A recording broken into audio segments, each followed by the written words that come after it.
My Uncle Terrence kept a tin box under the workbench in his garage, not hidden, exactly, just placed where no one would think to reach. It was olive green, the paint worn off one corner, where he must have set it down the same way thousands of times. I saw it my whole childhood, and never once thought to ask what was inside. That is the part I keep coming back to. It was right there for 22 years. He worked for the Forest Service. That was what the family said. And I believed it the way you believe things that are explained to you before you are old enough to ask follow-up questions. He wore government issue boots that he resoled himself instead of replacing. He drove a truck that smelled like pine pitch and something chemical I could never identify. When he came home from a rotation, he would sit on the back porch for a long time before coming inside.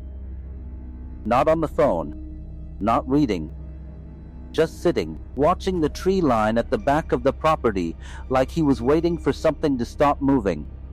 He retired at 54. That struck me as young, though I did not say so. He died in March 2 years ago. Heart attack. Quick, the kind that does not give you time to prepare anything, which means he left the house exactly as it was, and my aunt asked me to help clear his workspace because she could not do it herself. I started at the back of the garage. That is where the bench was, and that is where I found the tin. Not hidden, just placed where no one would reach unless they were already looking. It had weight when I picked it up, more than the size suggested.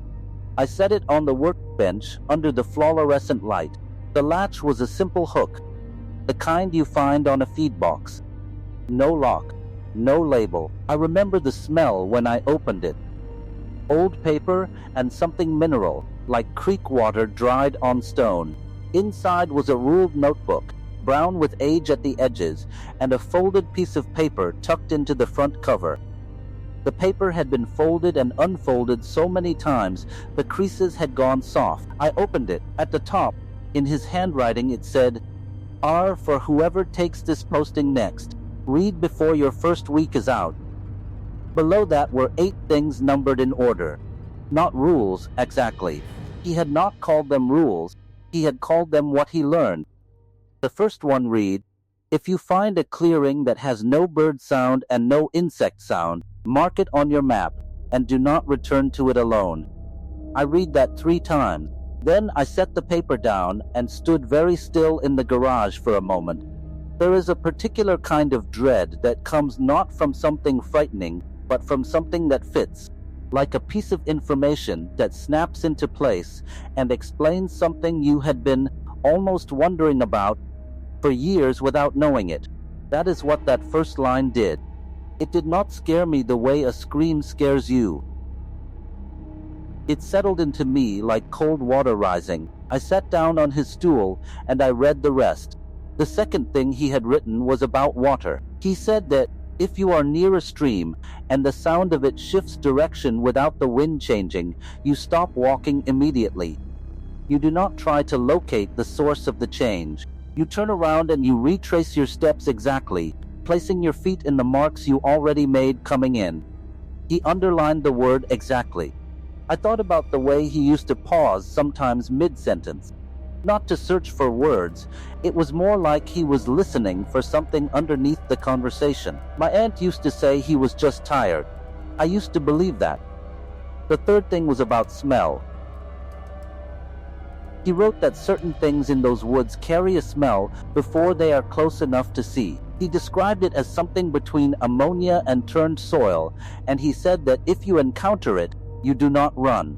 Running triggers a response. You walk at a normal pace in a direction perpendicular to the smell, and you keep walking until it is gone.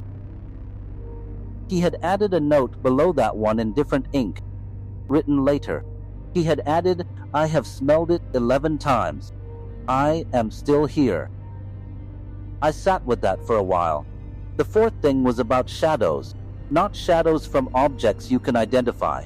He wrote about shapes that appear in peripheral vision when light quality changes, usually in the late afternoon when the angle drops and everything in the woods goes amber.